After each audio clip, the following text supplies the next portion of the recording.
ಭಾರತದ ಜನತೆಯಾದ ನಾವು ಭಾರತವನ್ನು ಸಾರ್ವಭೌಮ, ಸಮಾಜವಾದಿ, ಧರ್ಮನಿರಪೇಕ್ಷ, ಪ್ರಜಾಸತ್ತಾತ್ಮಕ ಗಣರಾಜ್ಯವನ್ನಾಗಿ ರೂಪಿಸುವುದಕ್ಕಾಗಿ ಭಾರತದ ಎಲ್ಲ ಪ್ರಜೆಗಳಿಗೆ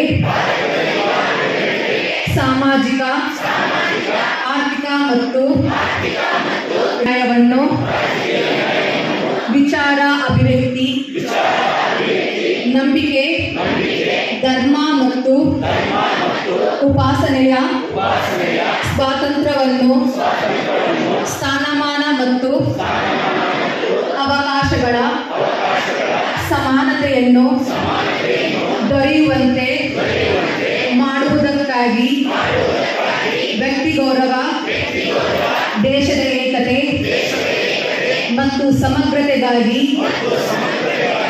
ಎಲ್ಲರಲ್ಲಿ ಭ್ರಾತೃತ್ವ ಭಾವನೆಯನ್ನು ಮೂಡಿಸುವುದಕ್ಕಾಗಿ ದೃಢ ಸಂಕಲ್ಪ ಮಾಡಿ ನಮ್ಮ ಸಂವಿಧಾನ ಸಭೆಯಲ್ಲಿ 1949ನೇ